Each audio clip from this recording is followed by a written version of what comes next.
ನಮಸ್ಕಾರ, welcome to my channel Sonu special. ಈ ರೀತಿ ಚಳಿಗಾಲ ಮಳೆಗಾಲದಲ್ಲಿ ನಮಗೇನಾದರೂ ಬಾಯಿಗೆ ಕುರುಕಲು ಬೇಕಪ್ಪ ಅಂತ ಅಂದಾಗ ಈ ರೀತಿ ಒಂದು ಸ್ನ್ಯಾಕ್ಸ್ನ ಮಾಡ್ಕೊಳ್ಬೋದು. ಅದೇನಪ್ಪ ಅಂದರೆ ಅವಲಕ್ಕಿ ಮಿಕ್ಸ್ಚರು. ಇನ್ಸ್ಟೆಂಟಾಗಿ ನಾವು ಈ ಮಿಕ್ಸ್ಚರ್ನ ರೆಡಿ ಮಾಡ್ಕೊಳ್ಬೋದು. ಟೀ ಟೈಮ್ ಜೊತೆಗಂತೂ ತುಂಬಾ ಚೆನ್ನಾಗಿರುತ್ತೆ. ಬನ್ನಿ ಹಾಗಾದರೆ ಯಾವ ರೀತಿ ಮಾಡೋದು ಅಂತೇಳಿ ನೋಡ್ಕೊಳ್ಳೋಣ. ವಿಡಿಯೋನ ಸ್ಟಾರ್ಟ್ ಮಾಡೋದಕ್ಕಿಂತ ಮುಂಚೆ ನೀವೇನಾದರೂ ನನ್ನ ಚಾನಲ್ಗೆ ಹೊಸಬ್ರಾಗಿದ್ದರೆ ಈ ಕೂಡಲೇ ಕೆಳಗಡೆ ಕಾಣಿಸ್ತಾ ಇರೋ ರೆಡ್ ಕಲರ್ ಸಬ್ಸ್ಕ್ರೈಬ್ ಬಟನ್ ಮೇಲೆ ಕ್ಲಿಕ್ ಮಾಡಿ, ಹಾಗೆ ಪಕ್ಕದಲ್ಲೇ ಕಾಣಿಸೋ ಬೆಲ್ ಬಟನ್ ಮೇಲೆ ಕೂಡ ಕ್ಲಿಕ್ ಮಾಡ್ಕೊಳ್ಳಿ. ಇದರಿಂದ ನಾನು ಮಾಡೋ ಪ್ರತಿಯೊಂದು ವಿಡಿಯೋ ನೋಟಿಫಿಕೇಷನ್ನು ನಿಮಗೆ ಬರುತ್ತೆ.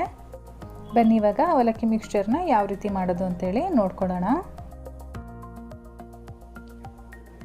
ಮೊದಲನೇದಾಗಿ ನಾನಿಲ್ಲಿ 2 ಕಪ್ಪು ಪೇಪರ್ ಅವಲಕ್ಕಿನ ತೊಗೊಂಡಿದ್ದೀನಿ. ಹಾಗೆ 1 ಕಪ್ಪು ಕಡಲೆಕಾಯಿ ಬೀಜ ತೊಗೊಂಡಿದ್ದೀನಿ. ಅರ್ಧ ಕಪ್ಪು ಕಡಲೆನ ತೊಗೊಂಡಿದ್ದೀನಿ. ಹಾಗೆ ನಾನಿಲ್ಲಿ 1 ಕಪ್ಪು ಕರಿಬೇವಿನ ಸೊಪ್ಪನ್ನು ಕೂಡ ತೊಗೊಂಡಿದ್ದೀನಿ. ಜೊತೆಗೆ 1 ಕಪ್ಪು ಕೊಬ್ಬರಿನ ಈ ರೀತಿ ಕಟ್ ಮಾಡಿ ಇಟ್ಕೊಂಡಿದ್ದೀನಿ. ಹಾಗೆ ನಾನಿಲ್ಲಿ 1 ಟೇಬಲ್ ಸ್ಪೂನಷ್ಟು ಬಾದಾಮಿ, ಗೋಡಂಬಿ ಮತ್ತು ಪಿಸ್ತಾ ಕೂಡ ತೊಗೊಂಡಿದ್ದೀನಿ. ಇದರ ಜೊತೆಗೆ ನಮಗೆ ರುಚಿಗೆ ತಕ್ಕಷ್ಟು ಉಪ್ಪು, ಹಾಗೆ ಖಾರದ ಪುಡಿ ಕೂಡ ಸಪ್ರೇಟಾಗಿ ಆಮೇಲೆ ಹಾಕ್ಕೊಳ್ತೀನಿ ನಾನು. ಇವಾಗ ಸ್ಟವ್ ಮೇಲೆ ನಾನಿಲ್ಲೊಂದು ಫ್ರೈಯಿಂಗ್ ಪ್ಯಾನ್ ಇಟ್ಕೊಂಡಿದ್ದೀನಿ. ಅದಕ್ಕೆ ಸುಮಾರಾಗಿ 1 ಕಪ್ಪಷ್ಟು ಎಣ್ಣೆನ ಹಾಕ್ಕೊಂಡು ಬಿಸಿ ಮಾಡಲಿಕ್ಕೆ ಇಟ್ಕೊಂಡಿದ್ದೀನಿ. ಎಣ್ಣೆ ಚೆನ್ನಾಗಿ ಕಾದ್ಮೇಲೆ ನಾನಿಲ್ಲಿ ಕಡಲೆ ಬೀಜ ಇಟ್ಕೊಂಡಿದ್ನಲ್ಲ ಅದನ್ನು ಹಾಕ್ಕೊಂಡು ಫ್ರೈ ಮಾಡ್ಕೊಳ್ತಾ ಇದ್ದೀನಿ. ಸ್ವಲ್ಪ ಕಲರ್ ಚೇಂಜ್ ಆಗಬೇಕು, ನಮಗೆ ಕ್ರಿಸ್ಪಿಯಾಗಿ ಬರಬೇಕು, ಅಲ್ಲಿವರೆಗೂ ನಾವು ಈ ರೀತಿಯಾಗಿ ಫ್ರೈ ಮಾಡಬೇಕಾಗತ್ತೆ.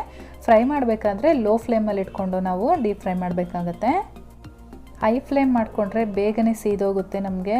ನೋಡಿ ಇವಾಗ ರೆಡಿಯಾಗಿದೆ ಇದು. ಇದನ್ನು ತೆಗೆದು ಒಂದು ಸಪ್ರೇಟ್ ಪ್ಲೇಟಲ್ಲಿ ಹಾಕಿ ಇಟ್ಕೊಂಡಿರೋಣ. ಇವಾಗ ಅದೇ ಎಣ್ಣೆಗೆ ನಾನು ಕಡಲೆ ಕೂಡ ಹಾಕ್ಕೊಂಡು ಫ್ರೈ ಮಾಡ್ಕೊಳ್ತಾ ಇದ್ದೀನಿ. ಇದೆಲ್ಲ ಫ್ರೈ ಮಾಡಬೇಕಾದ್ರೆ ನಮಗೆ ಲೋ ಫ್ಲೇಮಲ್ಲೇ ಇರಬೇಕು. ಕಡಲೆ ಸ್ವಲ್ಪ ಕಲರ್ ಚೇಂಜ್ ಆದ ತಕ್ಷಣ ಇದನ್ನು ಕೂಡ ತೆಗೆದು ನಾವು ಕಡಲೆಕಾಯಿ ಬೀಜನ ಹಾಕಿಟ್ಕೊಂಡಿದ್ವಲ್ಲ ಸೇಮ್ ಪ್ಲೇಟಲ್ಲಿ ಹಾಕ್ತಾ ಇದ್ದೀನಿ.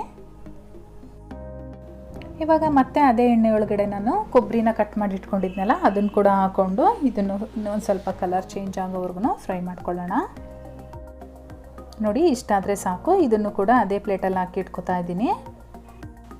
ಇವಾಗ ಇದರೊಳಗಡೆ ಕರಿಬೇವಿನ ಸೊಪ್ಪನ್ನು ಕೂಡ ಹಾಕ್ಕೊಂಡು ಫ್ರೈ ಮಾಡ್ಕೊಳ್ತಾ ಇದ್ದೀನಿ. ಕರಿಬೇವಿನ ಸೊಪ್ಪು ನೀವು ನೋಡ್ಬಿಟ್ಟು ಹಾಕ್ಕೊಳ್ಳಿ, ಜಾಸ್ತಿ ಹಾಕ್ಕೊಂಡ್ರೆ ಒಳ್ಳೆಯದು.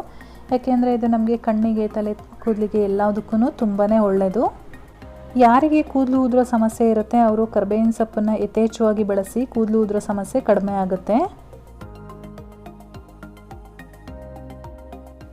ಇವಾಗ ನಾನಿಲ್ಲಿ ಸ್ಟವ್ ಮೇಲೆ ಇನ್ನೊಂದು ಕಡಾಯಿ ಇಟ್ಕೊಂಡಿದ್ದೀನಿ. ಇದಕ್ಕೆ ಒಂದು 2 ಟೀ ಸ್ಪೂನಷ್ಟು ಎಣ್ಣೆನ ಹಾಕ್ಕೊಂಡು ನಾವು ಡ್ರೈ ಫ್ರೂಟ್ಸ್ ಇಟ್ಕೊಂಡಿದ್ವಲ್ಲ ಅದನ್ನೆಲ್ಲ ಹಾಕ್ಕೊಂಡು ಫ್ರೈ ಮಾಡ್ಕೊಳ್ತಾ ಇದ್ದೀನಿ. ಸ್ವಲ್ಪ ಕಲರ್ ಚೇಂಜ್ ಆದಮೇಲೆ ಇದನ್ನು ಕೂಡ ತೆಗೆದು ಸಪ್ರೇಟಾಗಿ ಒಂದು ಪ್ಲೇಟಲ್ಲಿ ಎತ್ತಿಟ್ಕೊಂಡಿರೋಣ. ನೋಡಿ ಇದು ಕೂಡ ರೆಡಿಯಾಗಿದೆ.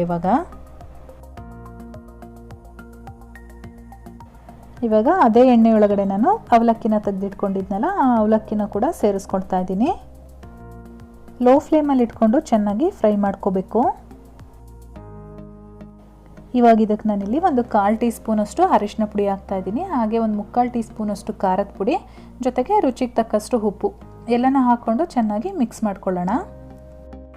ಈ ರೀತಿ ಎಲ್ಲ ಚೆನ್ನಾಗಿ ಮಿಕ್ಸ್ ಆದಮೇಲೆ ನಾವು ಮುಂಚೆನೇ ಫ್ರೈ ಮಾಡಿ ಇಟ್ಕೊಂಡಿದ್ವಲ್ಲ ಆ ಕಾಳುಗಳು ಮತ್ತು ಡ್ರೈ ಫ್ರೂಟ್ಸು ಎಲ್ಲನೂ ಕೂಡ ಇದರೊಳಗಡೆ ಹಾಕ್ಕೊಳ್ಳೋಣ. ಫ್ರೆಂಡ್ಸ್ ತುಂಬಾ ಈಸಿ ಮಾಡೋದು, ತುಂಬ ಇಷ್ಟಪಟ್ಟು ತಿಂತಾರೆ ಎಲ್ಲರೂ. ಮಕ್ಕಳಿಗಂತೂ ತುಂಬಾ ಇಷ್ಟ ಆಗುತ್ತೆ. ಇವಾಗ ಇದನ್ನೆಲ್ಲ ಚೆನ್ನಾಗಿ ಮಿಕ್ಸ್ ಮಾಡ್ಕೊಳ್ಳೋಣ.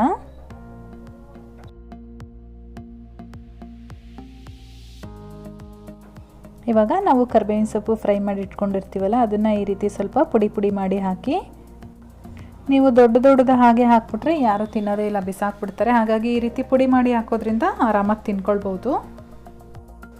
ಫ್ರೆಂಡ್ಸ್ ಇವಾಗ ಅವಲಕ್ಕಿ ಮಿಕ್ಸ್ಚರ್ ರೆಡಿಯಾಗಿದೆ. ಇದನ್ನು ನೀವು ಒಂದು ಏರ್ಟೈಟ್ ಕಂಟೈನರಲ್ಲಿ ತುಂಬಿಟ್ಕೊಂಡ್ರೆ ಒಂದು 10ರಿಂದ 15 ದಿನಗಳವರೆಗೂ ಇಟ್ಕೊಳ್ಬೋದು. ಇವತ್ತಿನ ಈ ರೆಸಿಪಿ ನಿಮಗೆಲ್ಲ ಇಷ್ಟ ಆಗಿದ್ರೆ ದಯವಿಟ್ಟು ಒಂದು ಲೈಕ್ ಮಾಡಿ, ಹಾಗೆ ಇನ್ನೂ ಇಷ್ಟ ಆಗಿದ್ದರೆ ಶೇರ್ ಮಾಡಿ, ಕಮೆಂಟ್ ಮಾಡಿ. ಇನ್ನೂ ನನ್ನ ಚಾನಲ್ನ ಸಬ್ಸ್ಕ್ರೈಬ್ ಮಾಡ್ಕೊಂಡಿಲ್ಲ ಅಂದರೆ ಈ ಕೂಡಲೇ ಸಬ್ಸ್ಕ್ರೈಬ್ ಮಾಡ್ಕೊಳ್ಳಿ. ನಾನು ಮತ್ತೆ ನಿಮಗೆ ಸಿಗ್ತೀನಿ ಇನ್ನೊಂದು ಈಸಿ ರೆಸಿಪಿಯೊಂದಿಗೆ. ಅಲ್ಲಿವರೆಗೂ bye, take care, thank you for watching.